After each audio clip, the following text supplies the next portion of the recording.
It's a small farm here in North Dorset. It's a family farm. We've been here for 3 generations, over about 50 years. Here it's only fairly small. We've only got about 70 acres.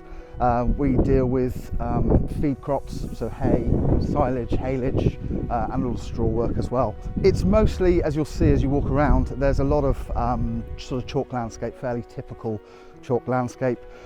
We do have some seams of green sand running through, so you get oddball drainage sometimes where the water runs through. And obviously down in the valley where we are, there's a couple of natural springs which rise, so we get all manner of different problems in terms of the weather and drainage and water, and a lot of variability in the soil types as well. We actually just did a bit of searching online, and I think we found the scheme through the government website. Actually, it was one that was listed on the government website. Followed those links to the Woodland Trust, downloaded some information, and actually just filled in the forms. It was actually a genuinely straightforward exercise. We needed to do some associated work, take some plans, put in some maps, calculate the areas and so forth. But as a process, it's actually very, very straightforward to do.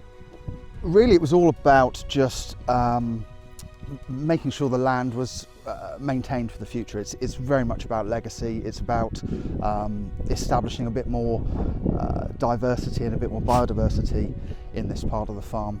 And this patch of area here that we've got really sort of screamed at us that it was ideal. It's bounded by existing hedgerows.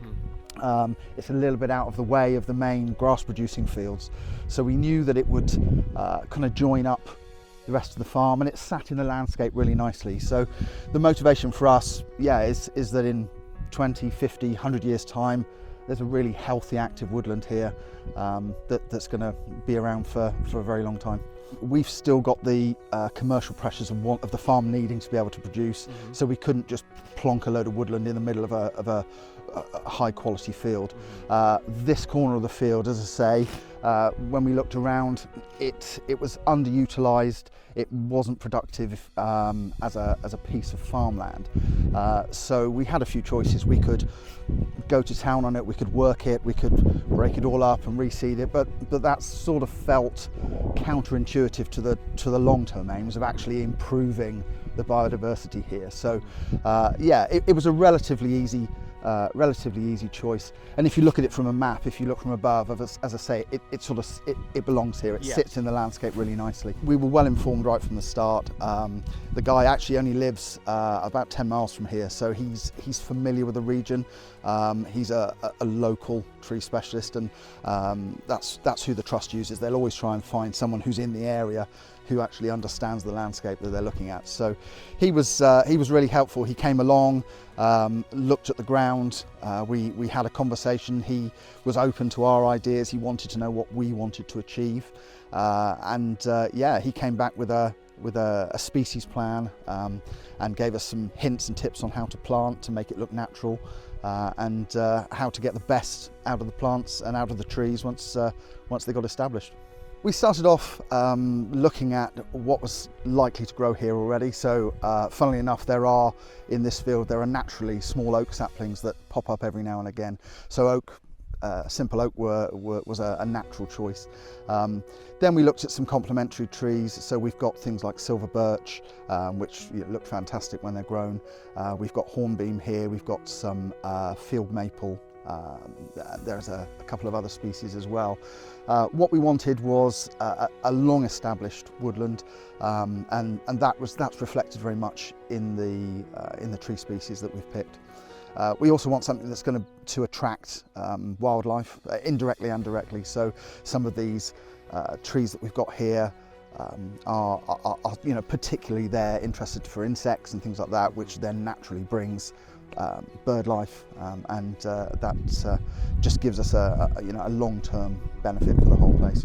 In some ways, you think planting trees was really straightforward and really simple, but it's made us think a lot more about the trees as part of the bigger picture, and that's actually, I suppose, where we've learned a lot, how the trees need to work in the location, how they need to work with the species that are already established. So that, I guess, is where we did the most research, and where we've learnt the most from the process. As you'd expect, we've had a few trees fail. They haven't all grown, and we were prepared for that. We knew that was going to be the case. The Trust were really clear about what we should expect in that regard. Right. So we were prepared for that up front. And we've been replacing trees as we found them. The other big challenge here is on the hill where we are. We get a lot of wind blowing up through the valley, and so every now and again, to the extent that we've actually had stakes snap off and trees fall over. So there's been a bit of maintenance, but overall it's been pretty basic. It's been pretty simple, and cost-wise, it's been well within what we were expecting. We definitely would look at planting some more. The scheme was so easy for us to do. It was made very easy from start to finish.